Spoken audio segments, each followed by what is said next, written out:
오늘 우리가 함께 묵상할 하나님의 말씀은 누가복음 5장에 언급된 한 문득병자의 치유사건을 통해서 주여 원하시면 이런 두 번째 제목을 갖고 하나님의 말씀을 함께 나누겠습니다. 제목을 한번 따라하겠습니까? 주여 원하시면. 자, 이 단어에 담긴 깊은 의미를 함께 말씀을 통하여 나누겠습니다. 말씀을 증언합니다. 내 삶의 마디마디를 아름답게 또는 품위 있게 더 나아가 격조 있게 채우기를 소망하는 분들이라면 이번 연휴 동안에 한 소설책을 읽었으면 참 좋겠습니다. 그 책은 1850년 프랑스 작가 스탕달이 발표했던 적과 흙이라는 소설입니다. 제목에 적과 흙은 참 중요한 상징적인 의미가 되지요. 적이라는 것은 당시 나폴레옹 당시에 출세의 한 통로였던 바로 군인의 군복 색깔을 말합니다. 흙이라는 것은 또 하나의 출세 통로였던 종교 사제 성직복을 말하는 거지요. 그래서 적과 흙이란 말을 바꿔 말하면 그 당시 힘 없는 젊은 세대가 출세에 갈 만한 유일한 두 가지 통로, 군인 되든지 종교 사제 신부가 되든지 이 두 길밖에 없다는 것을 암시하는 제목이 될 것입니다. 자, 그런데 이 소설을 제가 왜 여러분께 강력히 추천할 이유가 있는 것은 인간이 품은 야망의 끝이 어떤 것인가를 아주 적나라하게 보여주고 있다는 겁니다. 야망의 불행들, 야망이 갖고 올 파멸들, 이것을 이 작가는 세밀하게 묘사하고 있습니다. 내용은 간단합니다. 비록 장편이지만은 이런 내용이지요. 명성한 두뇌를 갖고 있는 이른바 줄리앵 소레라는 청년은 아버지가 목수였어요. 신부는 하층민이었습니다. 이러니까 이렇게 세월이 흘러가면 내 미래가 없는 거예요. 평생 아버지같이 나무를 자르고 의자 만드는 이런 인생을 살 수밖에 없기 때문에 이 줄리앙 소레는 꿈을 꿉니다. 난 이렇게 살 수 없다는 거지요. 그래서 고민합니다. 적과 흙, 내가 군인이 될까? 내가 종교 사제가 될까? 그런데 군인 되기에는 이 줄리앙 소레는 너무 똑똑한 사람이에요.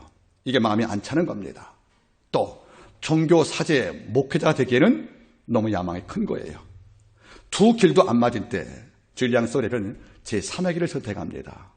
신분 상승과 출세를 위해서는 꼭 군인과 사자가 아닌 돈 많은 귀족 여인을 만나서 결혼하는 것, 이 꿈이었다는 거예요. 인물 좋고 명색합니다.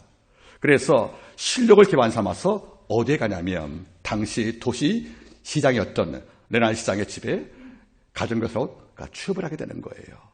여기서 그를 아꼈던 레날 부인을 만나 그를 유혹을 합니다. 그래서 모든 향락과 부를 누리고 사는 거예요. 그런데 이 스캔들이 퍼지는 바람에 그 집에서 쫓겨납니다. 그래서 몸을 감추기 위해서 신학교에 입학하죠. 부장송 신학교에 입학을 해서 라틴말을 잘했던 그 자기의 뇌를 활용해서 승승장구할 때 그를 귀해봤던 교장이 그를 또 한 번 소개합니다. 이번은 드라먹 후작집에 가정교사가 그를 추천하게 된 거예요. 그 집은 바로 마틸드라는 굉장히 똑똑한 딸이 살고 있습니다. 뛰어난 두뇌와 용모를 가지고 역시 그 마틸드도 유혹을 한 거예요. 그리고 아이를 갖게 합니다.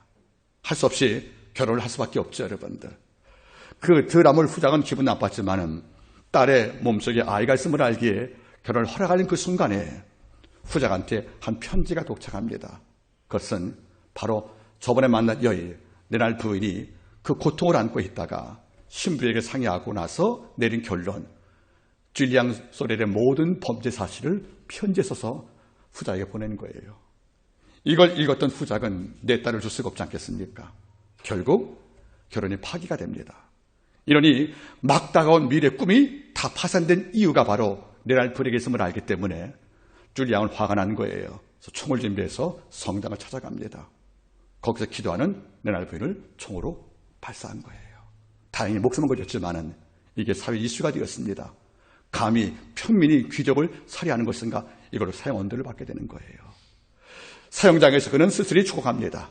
그리고 그가 목이 잘릴 경우에 그 잘리는 목을 드디어 레날 부인이 품었고 장례식을 통해서 마친 것이 이 소리의 내용이 되는 거지요. 저는 가끔 상상을 해봅니다. 줄리앵 소레라는 이 청년이, 야심도 많고 똑똑한 청년이 왜 이런 불행한 비극을 맞을 때까지 그 길을 멈추지 못했을까 물어본다면 답은 하나인 거예요. 왜 그 길이 위험한데 그 길을 왜 계속 걷느냐? 어떻게 귀족 시장에 여인을 유혹을 하고 후작의 딸을 유혹을 해서 아이를 갖게 할 만큼 이런 삶을 굳이 할 필요가 있겠는가 물어본다면 아마 줄리앙 소레는 우리한테 이렇게 말할 겁니다. 그 이유 궁금하느냐? 내가 이 끝이 불행이 올 줄로 예감하면서 이 길을 못 보는 이유를 궁금한 것을 듣고 싶냐 물어본다면 답은 하나입니다. 따라하세요, 여러분들. 나는 가난이 싫다. 가난이 싫은 거예요. 파버티, 가난이 싫은 거예요. 여러분, 가난이라는 것이 단순히 무엇이 남보다 부족한 상태를 말하는 게 아니에요. 여러분 돌아보세요. 이 땅 모든 자에게 물어보십시오. 당신이 가장 싫어하는 게 뭐냐고, 가장 멀리하고 싶은 게 뭐냐 물어본다면 답은 거의 하나일 거예요. 바로 가난입니다. 가난 자체는 우리에게 남보다 좀 못 사는, 평균보다 이하인 이런 부족 상태를 의미하는 것이 아니에요. 내가 가난 속에 머물게 되면 꿈도 버릴 수밖에 없다는 겁니다. 그리고 자존감도 추락하게 됩니다. 사회적 가치와 내 평가도 남에게 여러분들 멸실당합니다. 이러니까 가난이라는 것은 무슨 말이겠습니까? 우리의 전체 삶을 초라하게 만드는 굉장한 폭력이라는 거예요. 줄리앙 소렐도 그 뛰어난 머리로 그 결과 모르겠습니까? 어렵게 출세기를 걷기 위해서 유부녀를 유혹을 하고 또 귀족딸에게 아이를 갖게 하는 이런 일을 하면서 왜 마음에 갈등이 없었겠습니까? 그러나 그런 죄책감과 불안보다 더 큰 것은 뭔지 아십니까? 난 가난이 싫어. 난 돈 벌어야 돼. 나는 부자가 되어서 아버지의 가난 태물림을 난 받지 못하고 내 아이한테 가난 줄 수 없다는 이런 마음이 갔기 때문에 그 길을 못 보는 것이 아니겠습니까? 우리가 탓할 수 있겠습니까? 가난 자체는 엄청난 폭력이에요. 우리의 모두를 앗아갈 만한 강력한 여러분들 독과 같다는 것입니다. 그래서 저도 여러분도 가난이 싫습니다. 그런데 예외가 하나가 있습니다. 주님은 마태복음 5장 3절 말씀에 심령이 가난한 자는 복이 있나니 천국이 이미 너희 것이라 말씀해 주었다는 거예요. 같은 가난인데 또 하나의 가난이 있는 거예요. 이것은 뭡니까? 마음의 가난, 그리고 삶의 태도의 가난들, 이걸 마태는 말하죠. 여러분들 심령의 가난 말씀해 준 것이 아니겠습니까? 여러분들 육체의 가난은 고통을 주고 있어 분명합니다. 그런데 역설적으로 영혼의 가난은 우리에게 많은 부유를 주고 있다는 거지요. 어떤 분이 말합니다. 마태복음 5장, 6장, 7장의 산상순의 말씀을 내가 다 좋아하지만 5장 3절 말씀은 제가 용납 못하겠다는 거예요. 여쭤봤더니 이거예요. 육신도 가난한데 영까지 가난하냐고, 내가 가난에 이렇게 당할 이유가 있느냐고 하겠지만 의미가 좀 다른 거지요. 여러분들 성경 말씀에 언급된 마음이 가난한 자, 심리의 가난한 의미는 좀 다른 것입니다. 한번 보겠습니까? 여기에 언급된 가난이라는 말의 성경 원문은 바로 푸토코스입니다.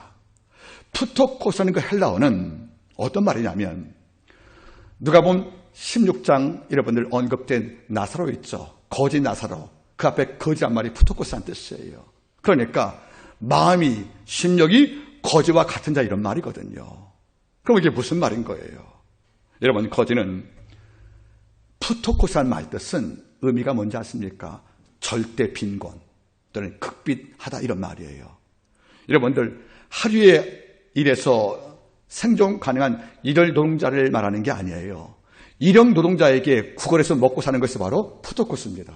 그러면 그 사회의 가장 바닥을 사는, 그리고 내 힘으로 내 생존을 이룰 수 없는 이런 자기의 능력을 상실한 중에 바로 푸토코스라는 거지란 말이거든요. 그럼 거지가 사는 법은 뭡니까? 누구에게 구걸하고 사는 거예요. 누구에게 돈 받고 사는 거예요. 다시 말하면 푸토코스라는 거지는 한 끼의 양식을 위해서 몸부림을 치는 자입니다. 그런데 앞에 심령이란 말이 붙었어요. 그러면 심령의 간자가 누굽니까? 한 끼의 양식을 위해 몸부림을 치며 이것 없이는 살 수 없다고 절규하는 것이 바로 거지라면 심령이 가난한 자란 말은 무슨 말이겠습니까? 아버지요, 나는 매순간 한 끼 은혜가 아니면 살 수 없다고 아버지 앞에 몸부림을 친 사람이 바로 심령의 가난한 자입니다. 여러분 잊지 마세요. 가난하면 없으면 모든 게 귀한 거예요. 배부르면 피자를 주어도 맛이 없어요. 배부르면 여러분들 고급 스테이크 아니면 만족을 못 하잖아요. 배고파 보세요. 거지가 돼 보세요, 여러분들. 겨울에 찬밥도 맛있게 먹습니다. 심리에 가단 말이 무슨 말입니까? 하나님 앞에서 큰 거 바라지 않고 상에서 떨어진 부속이 안에 만족했던 가난한 여인처럼 아버지가 뭘 주어도 그게 내 만족과 달라도 내가 꿈꿨던 100개의 은혜와 다르게 단 한 개만 주어져도 이것이 귀하다 하여 품고 기뻐하는 것이 바로 심리의 간장 아니겠습니까? 모든 기적은 여기서 오는 겁니다. 마음이 지방이 불어서 기름이 차서 배부른 자는 주가 뭘 주어도 감사할 줄 모르는 거예요. 하지만 심리에 가난하면 한 끼 은혜 없이 살 수 없다는 절규 속에서 주께 엎드리기 때문에 아버지가 이런 종을 귀하게 볼 수밖에 없다는 것이 아닙니까? 여러분, 바로 이것입니다. 오늘날 우리는 이 마음을 잃어버렸어요. 보통 은혜의 기적 갖고는 만족을 못해요. 남보다 더 큰 기적을 받아야 하나님께 비로소 감사합니다. 우리는 최소한의 감사를 잃어버리고 최대의 감사를 주어도 우리는 반응하지 않는 이런 마음이 살찐 성도가 된 것을 우리는 부인할 수 없는 것이 아니겠습니까? 어려울 때에는 하나님의 말씀을 들을 시간만 줘도 기뻐했는데 영에 곤고하고 가난할 때에는 찬송을 드리면서 그 가사가 마음에 닿아도 춤을 췄는데 우리는 지금 피리 불어도 춤 안 추고 가슴을 쳐도 애고하지 않잖아요. 그 이유가 무엇인지 아십니까? 우리의 마음이 어느 순간에 배불렀다 그런 말입니다. 오늘 누가복음 5장은 한 문득병자가 등장합니다. 그는 죽게 나와서 주여 원하시면 이 한마디로 하나님을 설득한 자입니다. 다시 말하면 성경 중에서 가장 가난한 마음으로 나온 자가 몇 분이 계신데 딸의 귀신들이 사건을 치유받기 위해서 뛰어나와 외쳤던 바로 수보니게 여인. 그는 예수께 개들도란 말 들어가면서도 이걸 참고 인고했던 바로 그 여인이 바로 가난한 여인이 아니었습니까? 내 딸 하나 낳게 하려고 회당자라는 신문을 벗어버리고 바닷가의 주님을 찾아와서 모래밭에 엎드리고 얼굴, 코, 땅 닿도록 기도했던 바로 야이로. 바로 그 자의 마음이 어떤 것입니까? 가난한 심령과 같다 그런 말입니다. 이 못지않게 우리는 한 문득병자를 보게 됩니다. 그 삶에서 뭘 읽을 수 있느냐 하면 바로 이것이 바로 가난한 심령이었구나, 이걸 느낄 수밖에 없다 그런 말입니다. 오늘은 이분을 갖고 하나님의 말씀을 증거합니다. 가난은 싫지만 영혼의 가난한 자가 어떤 복을 받는지 오늘 말씀을 통하여 그의 음성을 함께 경험하기를 바랍니다.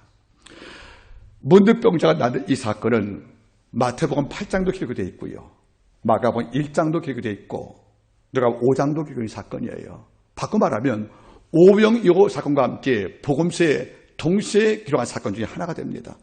그만큼 마태, 마가, 누가는 이 사건을 주목했다는 거예요. 너무 중요하기 때문에. 그 이유가 뭔지 아십니까? 주여 원하시면 이 단어에 담긴, 이 고백에 담긴 능력의 위력을 알기 때문에 그러는 것입니다. 모든 복음사가들이 주목하여 수록했던 바로 이 동일한 사건, 오늘 누가복음을 통해서 함께 보기를 원합니다. 배경을 설명하지요. 누가복음은 예수께서 한 마을에 계실 때라고 나오지만 마태복음 8장 2절 말씀은 예수께서 산에서 내려왔다가 말씀하는 거예요. 그러면 그 산이 뭡니까? 산상순을 증거했던 바로 그 산을 말하는 거예요. 다시 말씀을 드리면 잘 듣게 바라겠습니까? 지금 주님께서는 산상순에서 마태복음 5장, 6장, 7절 말씀을 다 증거한 다음에 산에서 오신 거예요. 뭘 증거했습니까? 가난한 심령을 증거했어요. 애통할 마음을 증거했어요. 화평을 증거했습니다. 이걸 다 증거한 다음에 내려왔더니 진짜 가난한 마음으로 예수를 찾는 종을 막이라게 된 거예요. 여러분, 전 그렇습니다. 이번 주 오전 기도 시간에 제가 주께 가장 많이 한 기도가 뭔지 아십니까? 하나님, 남들 볼 때 모든 게 제게 부유하게 보여도 제가 항상 가난한 마음을 잃지 말게 도와주옵소서. 제가 아버지 은혜가 아니면, 아버지의 한 끼 은혜가 아니면 하루 생존이 안 되는 이런 종임을 알게 도와주옵소서. 이런 바울은 바로 가난한 자의 심령의 사람이었습니다. 8대 영광을 취합했던 놀라운 인텔리 종교인이었지만 그는 말하지요. 내가 모든 사도보다 더 많이 수고했으나 내가 아니요 오직 나와 함께 하신 하나님의 은혜라고요. 바울의 신앙의 전부는 한마디로 은혜의 신앙이었습니다. 그 은혜 말이 무슨 말이겠습니까? 내가 아버지의 도심으로 삽니다. 여호와께서 집을 세우지 아니하시면 저 집 못 짓습니다. 여호와께서 제 성 지키지 아니하시면 파수꾼의 경성함이 허산데 아버지여 제 집을 지어주시고 제 성을 지켜주셔야 제가 살고 그 성에서 보호받습니다 하는 그 마음이 바로 은혜신앙 아니겠습니까? 이 말을 한마디 말하면 바로 이거예요. 주여 원하심이라는 가난 마음이 아니겠습니까? 오늘 이 점을 보게 되는 거지요. 주께서 산상수훈의 말씀을 다 증거한 다음에 내려오셨습니다. 오니까 한 문득병자가 주를 맞이한 거예요. 여러분 성경을 좀 확인해 보겠습니까? 누가복음 5장을 바라보십시오. 5장 12절 예수께서 한 동네에 계실 때 마태복음은 예수께서 산에서 내려올 때라고 기록이 되어 있지요. 온몸에 문득병 들린 사람이 있어 예수를 보고 엎드려 구하여 가로되 주여 원하시면 나를 깨끗게 하실 수 있나이다 하니. 놀란 게 있어요. 우리는 온몸에 문득병이라는 말에 우리가 주목할 필요가 있습니다. 성경을 읽으시다가 이 부분에 잠시 멈추시고 한번 묵상할 필요가 있습니다. 왜? 이 사실은 우리한테 두 가지를 이해하라고 말씀하는 거예요. 첫째는 뭐지요? 문득병자의 상태인 거예요. 문득병이 어디까지 발발했습니까? 온몸이래요. 그러면 정수에서 발끝을 말하는 거예요. 만약에 문득병이라는 그 병이 손끝에, 발끝에 또는 허리 근처의 일부분이었다고 치면 어쩌면 아직도 치유할 가능성이 있다는 겁니다. 그런데 온몸이래요. 이것은 지금도 어렵지만 그 당시는 이것은 불치병의 극치입니다. 온몸에 문득병이라는 말은 뭡니까 여러분들? 스스로도 이 병은 나을 수 없다고 이해하는 것이고요. 그리고 나을 희망도 포기했다는 겁니다. 그러면 이것은 뭘 의미하는 거예요? 앞으로도 그의 삶은 나아질 기미가 없다는 겁니다. 그러면 온몸에 문득병이라는 말은 무슨 말입니까? 죽음을 앞둔, 그리고 사망을 앞둔, 그리고 생의 종말을 앞둔 두려운 인간이라는 뜻일 것이고요.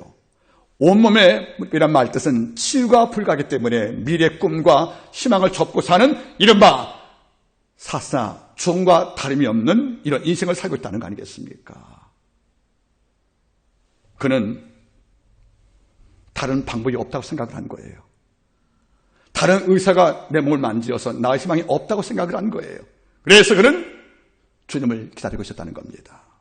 또 하나의 사실은 뭘 증명을 합니까? 레위기 13장을 보시면 문득병자의 규례가 나와요. 네 몸에 문득병으로 의심될 질병이 발견되거든 누굴 찾아가요? 제사장을 찾아가서 그한테 진단받으래요. 그 자가 만약에 문득병으로 확진하면 그 순간 그는 네 가지를 지켜야 합니다. 이른바 케차트사입니다. 고리가 박살당하는 거죠. 첫 번째가 뭐지요? 머리를 풀라는 거예요. 두 번째 뭡니까? 윗옷을 찢으래요. 세 번째가 뭐죠? 그 마을에서 추방된대요. 말하면 네 번째가 뭡니까? 누가 네 곁에 오면 나는 부정하다 부정하다 세 번을 외쳐서 그가 내 곁에 접촉을 막게 해줘서 그에게 전염을 막으라는 거예요. 이것이 바로 케차트사입니다. 히브리 말로 권리박탈이에요. 그 여러분 잘 보세요. 머리를 푼대요. 성전 못 들어갑니다. 위도 찢었다는 뭡니까? 내 몸의 상처를 감추지 말라는 거예요. 네 신분이 이전의 사람이 아니고 뭡니까? 추방될 병자임을 스스로 밝히라는 거예요.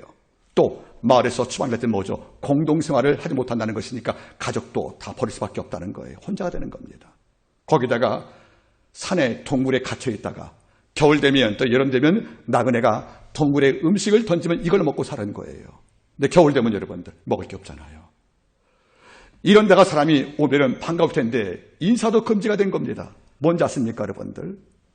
부정하다 부정하다 부정하다. 당신이 내가 있는 곳 지나가다가 내가 먹던 그릇 내가 먹던 옷에 손 닿으면 당신도 부정하니까 멀리 피해서 가십시오 하고 외치라는 의무가 주어진 거예요. 강제명령입니다. 그러면 문득병은 어떤 병입니까? 사람을 피하는 병인 거예요.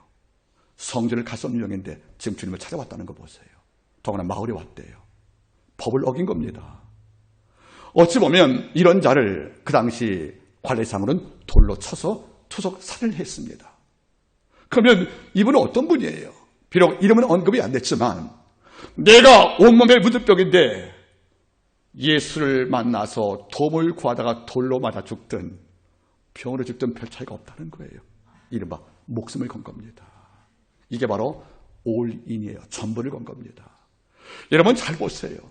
성경 말씀 문자고 또는 활자기 때문에 여기에 담긴 우리가 이면서 감정을 읽을 수 없잖아요. 하지만 한번 감정을 읽어보겠습니까? 드라마로. 예수가 내려올 때 문둥병자는 온몸이 떨렸을 겁니다. 얼굴에 근육이 경련해 왔을 거예요. 내가 이분을 만나기 전에 돌로 맞을 것인지, 그를 만나서 내가 어떤 돈 받을 것인지, 이런 긴장과 두려움 불안 속에서 그는 예수가 산에서 내려올 때 그를 목격하는 그 순간에 온몸이 전율이 왔을 것입니다. 한편은 불안, 두려움들, 한편은 희망들, 이런 모든 감정이 섞여서 어쩌면 이 문둥병자는 인생에서 지금보다 떨리고 힘든 순간이 없다고 생각합니다. 어떻습니까, 여러분들? 온몸에 문둥병자, 치료 불가한 사망을 앞둔 이른바 살아있는 송장 같은 분. 그리고 이 사람은 그런 이유로 누구와 접촉이 금지가 된 계명을 지금 스스로 깨고 예수께 찾아왔는데 이것도 마을에 왔다는 거 아닙니까? 그러면 예수 만나기 전에 누구한테 발각이 되면 거기서 죽음을 당하는 거예요. 어쩌면 지금 외날 줄 탄 광대같이 심장이 떨리고 두려워서 정말로 어떤 말도 할 수 없는 이런 상황에서 예수를 만나게 되었다는 겁니다. 이럴 때가 있습니다. 어느 순간 너무나 엄청난 곤란과 두려움이 밀려오면 내 힘 밖에 있는 큰 문제로 인하여 고통을 당할 때면 우리도 이런 마음을 가질 수밖에 없다는 거 아니겠어요, 여러분들? 이런데 그 다음 말씀 보세요. 우리가 첫 번째 본 것은 어떤 한 사람의 등장을 봤지요. 온몸에 문둥병자. 두 번째 보겠습니다. 그 다음 태도를 보겠습니다. 12절. 예수께서 한 동네에 계실 때에 온몸에 문둥병 들린 사람이 있어 예수를 보고 따라하세요. 엎드려 구하여 가로되. 마태복음 8장은 절하여 가로되 이렇게 말 나왔어요. 그러면 무슨 말이겠습니까? 예수를 만난 그 순간에 예수께 내가 할 수 있는 최고의 존중을 표한 거예요. 여러분 엎드렸대요. 야이로도 그 딸 위해서 바닷가에 엎드렸다고 그럽니다. 지금 보세요. 엎드려 구했단 말은 무슨 말입니까? 절하며 구했단 말인데 성경의 원문을 보시면 계속 저였다는 거예요. 계속. 한 번 끝난 것이 아니고 계속 머리를 땅에 대면서 수없이 반복했다는 거예요. 여러분 잘 보세요. 그 당시 주님은 모든 자에게 두 가지 평가를 받았어요. 가난하고 어려운 백성들은 우리의 희망으로 봤습니다. 우리 해방자로, 우리의 구원자로. 그런데 기득권자 바리새인들과 제사장들은 예수가 체제 개혁과 체제 반역을 귀하는 위험 인물로 봤다는 거예요. 두 평이 다 갈라 있어요, 여러분들. 그러면 문둥병자가 아무리 마을과 격리가 되어도 예수께 찾아올 정도면 그 소문 들었다는 거 아닙니까? 그러니까 주님에 대한 평가가 상반되는 거. 누구는 우리의 희망, 누구는 우리의 위험한 존재. 이걸 알고 있을 경우에 자기도 판단이 선 거예요. 과연 배운 사람들, 제사장들과 성전에 있었던 바로 그 랍비들이 말했던 것처럼 예수가 과연 위험한 사람인 것인가? 아니면 우리같이 못 살고 약한 백성들이 말하고 있는 희망의 존재인가? 이런 두 판단 속에서 예수께 절했다. 이 말은 무슨 말이냐면 랍비나 바리새인의 판단이 아닌 그는 우리의 희망이야. 이런 판단에 자기 몫을 맡겠다는 거예요. 이런 판단 잘 하셔야 합니다. 같은 소문 듣고도 누구는 주님께 엎드리지 않아요. 그런데 10대 혈병 여인은 예수의 소문 듣고 찾아왔대요. 그리고 기어다니면서 예수 옷을 붙잡았대요. 마지막 남은 힘으로. 여러분 잘 들어보세요. 똑같이 복음을 듣고도 누구는 반응을 해요. 그런데 누구는 뭡니까, 여러분들? 상관이 없대요. 이 문둥병자는 예수가 위험한 자라는 말도 틀려. 예수가 희망이 돼. 이런 두 종류의 평가 속에서 어느 한쪽을 선택해 나오는 것이 아니겠습니까? 오늘 보니까 나왔다는 거예요. 그리고 절했다고 그럽니다. 이것은 끝까지 이 땅 배운 자, 기득권자가 뭐라 해도 나는 예수가 나의 삶의 희망인 것을 믿고 신뢰했던 그 문둥병자의 판단이었다는 겁니다. 저는 예수께 절했다는 말에 주목을 합니다. 정말 주님께 절한 자가 몇 명 되겠습니까? 그 당시에 주 십자가 달릴 경우에 다 잡아 죽이라고 외쳤잖아요. 저는 겁니다. 절했다는 말은 단순한 몸을 구부리는 행동이 아닐 거예요. 내 마음과 모든 전체를 그분께 존경으로 표한 고백이 아니겠습니까? 요즘은 절하는 문화가 없어졌습니다. 즉 따라서 여러분들, 이 시대는 소중한 것을 존중하는 법을 잃어버렸다. 우리는 어른들에게 또는 한 나라의 애국자들에게 한 종교인의 그 아름다운 삶에서 우리는 절을 하고 존경할 만한 마음이 없는 시대가 됐다는 것이 아니겠습니까? 오늘 보세요, 여러분들. 절했다는 겁니다. 여러분 잘 보세요. 이것은 우상 앞에 엎드렸다는 말하는 게 아니에요. 문득병자 가진 게 뭐가 있어요? 추방을 당했죠. 동굴에서 나그네가 던지는 여러분들 마른 떡이라든가 야채 몇 개로 하루 살던 이런 불쌍한 자인데, 극빈자, 말 그대로 가난한 자인데, 이런 자가 지금 들을 예물이 없지 않습니까? 예물이 없어 하나님께 예수께 자기의 전실 고백을 할 것은 내용은 없지만 예물보다 큰 것이 뭔지 아십니까? 자기 전체에 존중을 줬다는 겁니다. 내가 당신을 제 희망으로 지금 선택했습니다. 내 온몸의 병을 치료하실 나의 마지막에 선택이 바로 당신이라는 고백을 담아서 허리를 구부려 그분께 엎드린 것을 기억하기를 바랍니다. 존 칼빈은 말했습니다. 하나님을 하나님답게 예우하라. 지금 많은 크리스찬들도 또 일부 은혜 받았다는 그분들도 하나님을 예우하지 못하고 사는 거예요. 영광을 탈취하고 주께 드릴 모든 기쁨을 다 내가 받고 사는 이것 때문에 하나님은 슬프지 않습니까?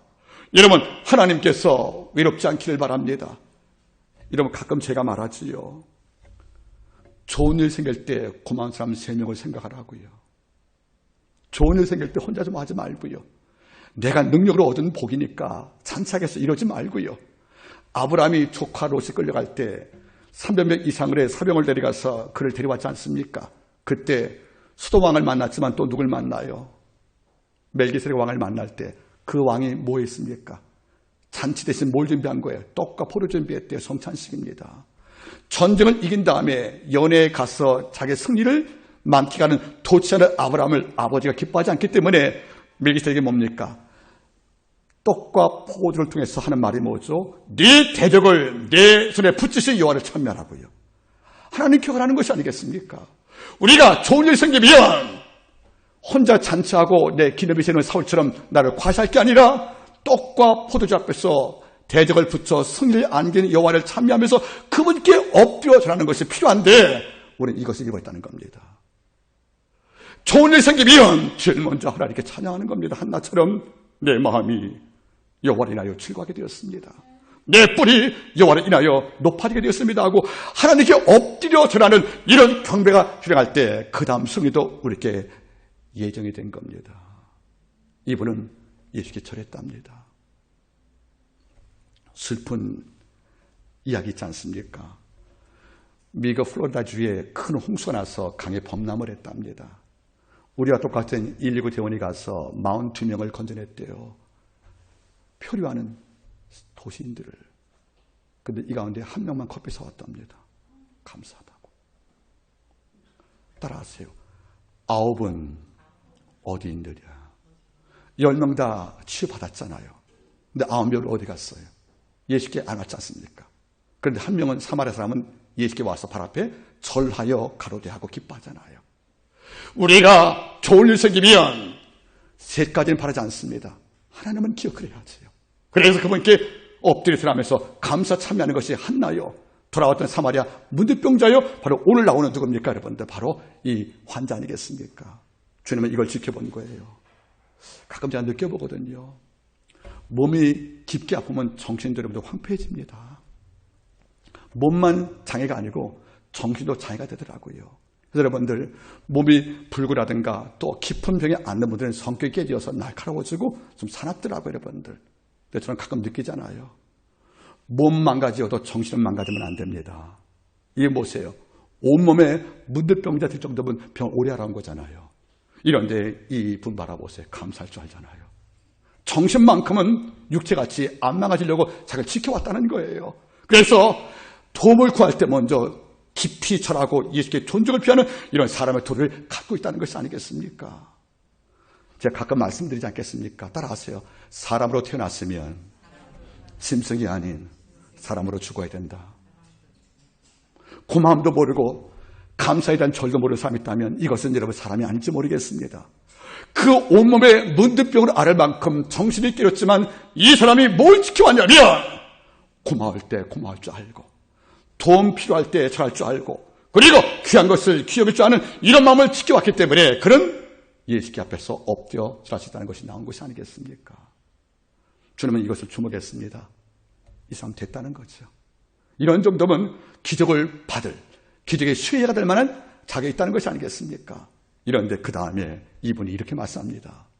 엎드려 구하여 가로되 주여 원하시면 나를 깨끗게 하실 수 있나이다. 전 이 본문을 제가 몇 번 설교했습니다. 그때마다 제 심장은 계속 뜨겁습니다.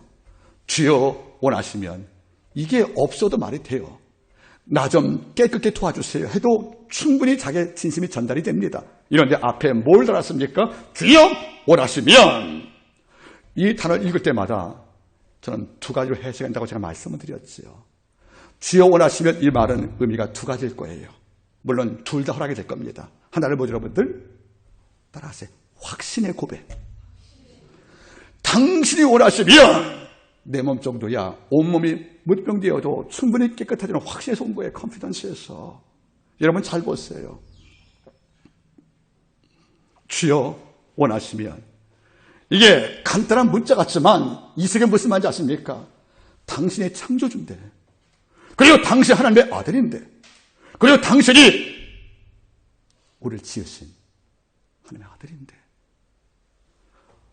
온몸에 내게 죽음을 끌고 왔던 문득병자의 권력이 아무리 세도 그도 이 땅의 하나의 하찮은 존재일지인데 당신이 명하시면 내 몸에 기색했던 입이 어떠할 것이고 나는 깨끗함을 얻을 거라는 확신의 고백인 거예요.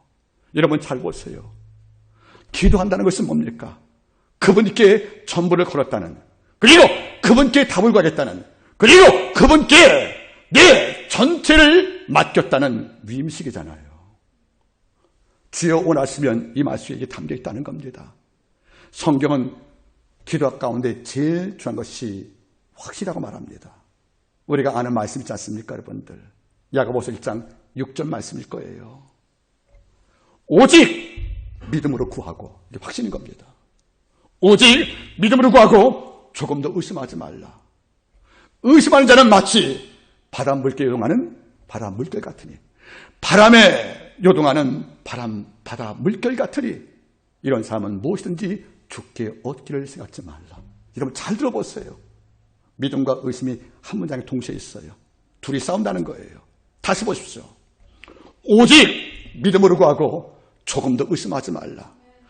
의심하는 자는 마치 바람에 요동하는 바다 물결 같으니 이런 사람은 무엇이든지 죽게 얻기를 생각지 말라고 말씀하는 거예요.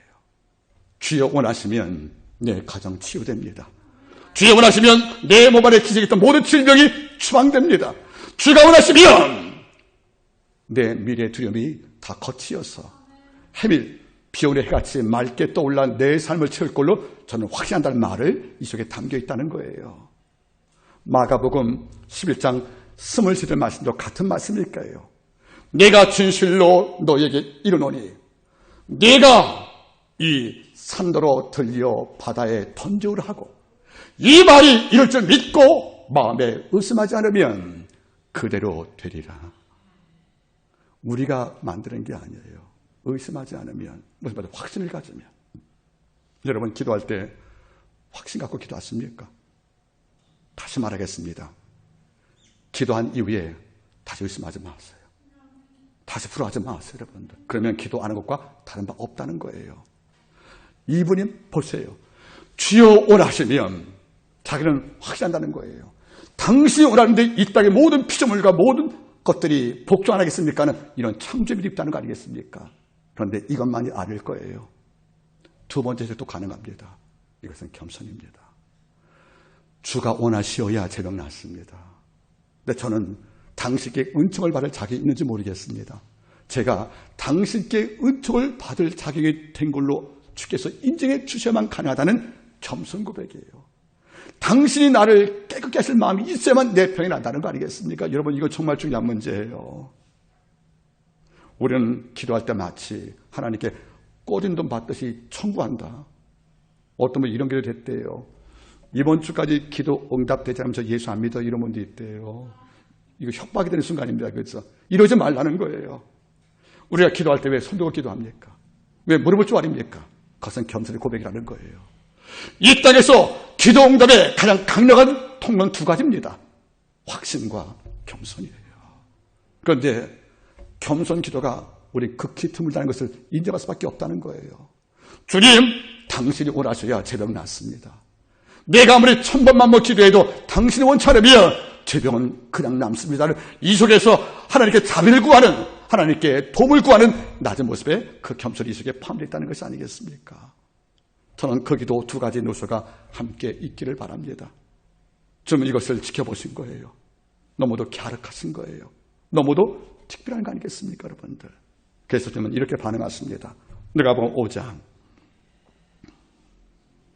13절. 예수께서 따라하세요. 손을 내밀어 저에게 대시며. 여러분, 그냥 말씀으로 고칠 수 있잖아요. 근데 온몸에 문득병자의 몸에 뭘 댔다는 거예요? 당신의 손을 댔다는 겁니다. 이것은 단순한 치유를 넘어서서 그를 정말 아끼는 창조주의 아버지의 마음인 거예요, 여러분들. 손을 대시며. 이게 주님의 본질이에요. 여러분 잘 보겠습니까? 주님은 어떤 경우는 말씀으로 고쳐요. 어떤 경우 여러분들 손을 댔습니다. 누가복음 7장의 나인성 여인 사건 알지요? 남편 사별하고 이제 남은 아이까지 사망을 해서 이제 묘지에 매장하러 가는 순간 예수를 만난 거예요.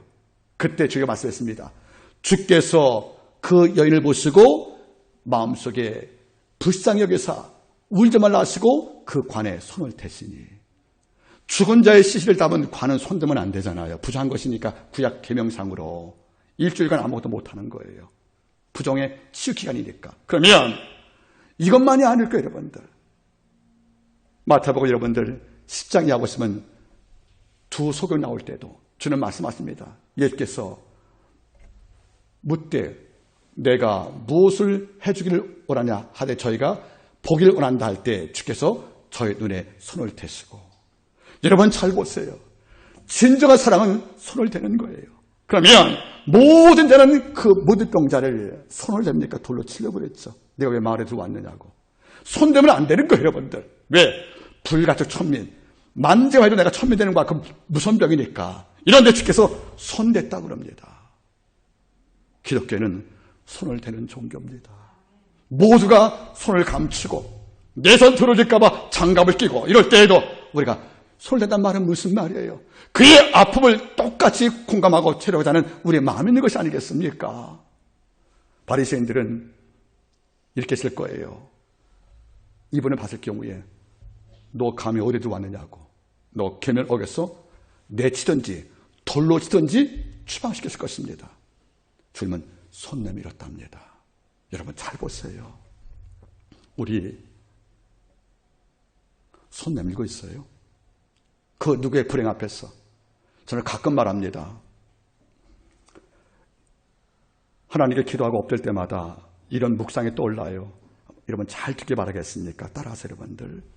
우리가 예수 그리스도를 믿는 순간 죄사함과 영생에 주어지지만 이것 외에 목적도 주어진다. 예수 믿으면 목적도 주어지는 거예요. 어떤 목적? 너 소금으로 살라. 빛으로 살라. 그리고 편지로 살라.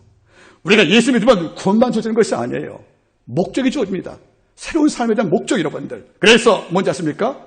빛과 소금, 편지가 되려면 우리 속에 긍휼이 필요한가, 긍휼이. 불쌍한 자를 그냥 죄를 졌으니까 당한 결과라고 평가하는 바리새인의 판단이 아니라 불쌍한 자에게 왜 네가 내 곁에 네 불행까지 내가 맛보기에 왜 고통을 줘? 이런 판단이 아니라 구원과 죄사함과 영생만 주어진 것이 아니고 목적도 주어진 거예요. 이런 자에게 손을 대라는 것이 아니겠습니까? 바로 긍휼입니다. 긍휼은 예수 심장이에요. 믿는 성도의 심장입니다, 여러분들. 저 어려운 말 써서 용서하기 바라겠습니까? 제가 나이가 들어가면서 마음에 담는 한자 두 개가 있어요. 여러분 잘 듣기 바라겠습니까? 첫 번째 어떤 것이냐면 한번 따라하겠습니까? 송무백열. 또 하나가 있어요, 여러분들. 해분난비. 천장 외우고 있습니다. 이 말이 성의 말씀은 아니지만 한번 기억을 주겠어요, 여러분들. 자, 보겠습니까? 송무백열이 뭡니까? 소나무가 무성하면 잣나무가 기뻐한다는 거예요. 여러분, 잣나무는 소나무까지만은 소나무에 비해서 가치가 없어요. 그러니까 소나무는 잘난 사람 말하는 거예요. 그런데 잘난 자가 잘 되니까 잣나무가 기뻐했대요. 이게 뭐죠, 여러분들? 송무백열이에요. 누가 잘 될 때 함께 기뻐하는 거. 또 하나가 있어요. 해분난비래요. 해는 뭐죠, 여러분들? 아주 싸구려 난을 말하는 거예요. 근데 불탔대요. 내 옆에 있던 귀한 향, 난이 슬퍼했다는 거예요. 나보다 못난 해란이 불타니까 멋있었던 난 친구가 슬퍼했다는 거예요. 이게 무슨 말이에요, 여러분들? 송무백열, 해분난비. 소나무가 무성하니 못한 잣나무도 기뻐해주고, 나보다 못난 해란이 불타니까 잘난 난이 슬퍼했다. 이게 무슨 말이에요, 여러분들? 마음으로 기뻐해주고 함께 슬퍼했다는 긍휼 말, 공감 말하는 거잖아요. 이것이 비록 한자 올지 몰라도 예수의 마음과 다른 것이 아니란 말입니다. 우리는 남 잘되면 흠잡습니다. 그리고 약점을 잡고 마음으로 아파하고 질투합니다.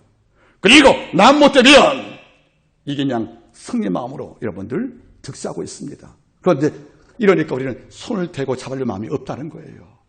여러분, 제가 말씀을 드렸죠.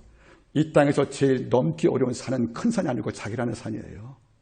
내 안에서 소나무 잘 될 때 기뻐하지 못하는 잣나무 되면 안 되는 거예요. 나보다 못난 해란이 불탈 때 못난 놈 불탄다고 기뻐하는, 슬퍼하지 않는 이런 난 되면 될 수 없다는 거예요. 믿는 성도는 예수의 마음을 가졌기 때문에, 예수의 심장을 얻었기 때문에 무엇입니까, 여러분들? 온몸 무리병자가 내게 도움을 청할 때, 아, 더러운 놈, 냄새도 참 많이 나네. 네가 법을 하겠는데 이걸 조목조목 따지기 전에 손 내밀어 만져주었다는 겁니다. 제가 젊을 때 친구와 대화할 때 한 말입니다. 이 본문을 읽으면서 제가 청년의 그 모임을 인도할 때인데, 예수께서 고름이 흐르고 냄새가 나는 문둥병자의 몸에 손 댔다고 그런다. 그러니까 모두가 아멘 하더라고요. 청년들이. 그러니까 제가 그 다음 말을 이어갔답니다. 난 이게 안 된다. 나는 한번 경험했다.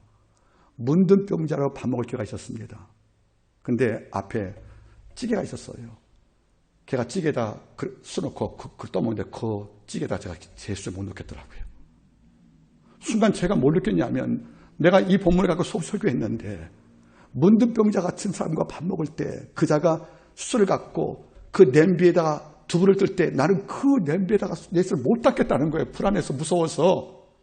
그게 제 믿음인 거예요. 그렇게 부끄러웠습니다. 여러분들, 저도 노력을 할 것입니다. 따라하세요. 손을 대시며. 그게 기독교의 마음인 거예요, 여러분들. 그 다음 말이 뭔지 아십니까? 내가 원하노니 내게 깨끗함이 있을지어다. 우리 주가 원하시면 온몸이 한순간에 아이살이 되는 거예요. 엄청난 불행과 모든 어둠의 시간들이 한순간에 다 거쳐버리는 것입니다. 왜? 주님은 창조주이시니까.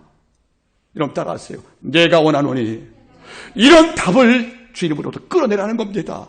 우리가 주여 원하심이란 말로 확신과 더 나가서 여러분들 정서 기도하면 그분의 입에서 내가 원한다는 말이 나올 수밖에 없다는 것입니다. 우리는 하나님을 영화롭게 해서 이런 답을 끌어내 관심이 없으니까 힘든 것이 아니겠습니까, 여러분들? 여러분 잊지 마십시오. 성경은 이렇게 결론 짓고 있습니다. 5장